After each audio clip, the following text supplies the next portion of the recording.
Hello, my name is Elise Will, and I've been caring for individuals with disabilities for about 8 years now.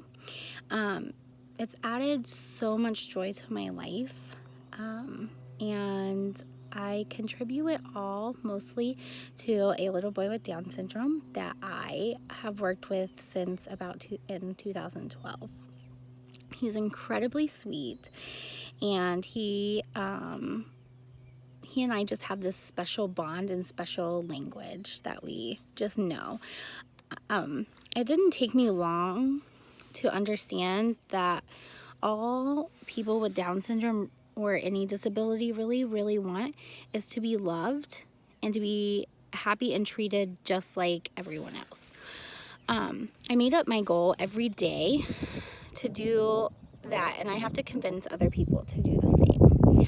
So most people are afraid because they don't really know what Down syndrome is, and they get a little bit scared because they don't understand that they can talk to people with developmental disabilities or Down syndrome the same way that they can just like you and I have a conversation.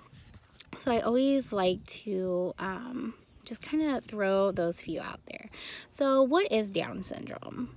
Down syndrome is actually a genetic disorder, otherwise known as trisomy 21.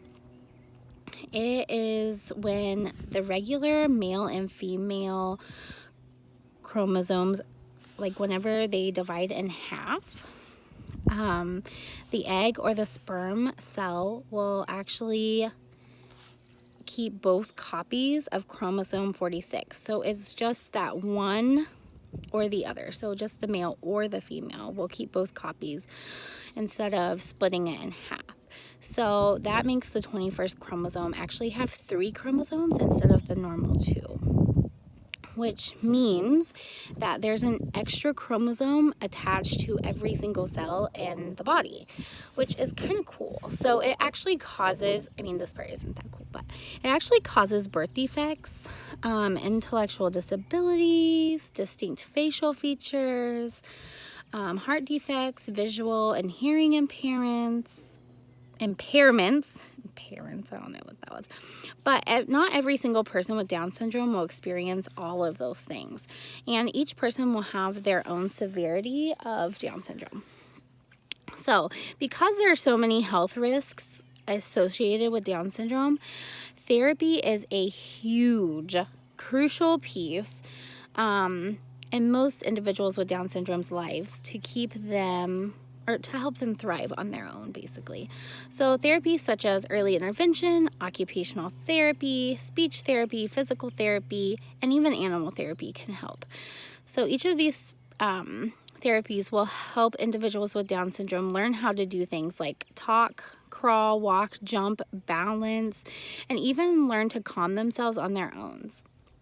So in my experience, all of these therapies are necessary at an early age.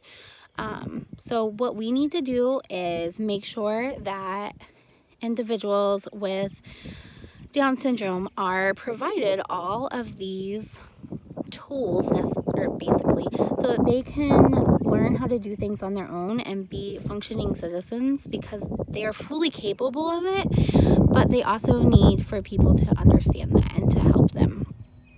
So people with Down syndrome are usually the ones that light up the room. This is my favorite experience with this.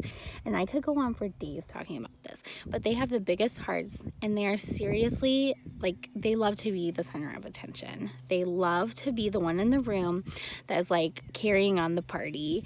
They love like no other.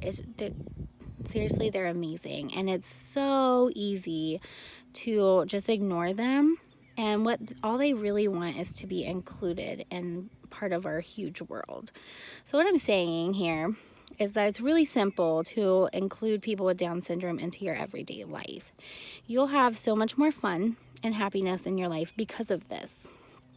And you'll be helping them too. So you'll be also including them into being a citizen or an individual or whatever they want to be, you will be including them and helping them, and it will help them drastically. So now that you know what Down syndrome is and what kind of therapies are beneficial to them, I hope that you go out and teach other people how amazing people with Down syndrome are, and I guess just how to communicate with them and make them feel loved, just like they're going to make you feel loved, and make them feel happy and included.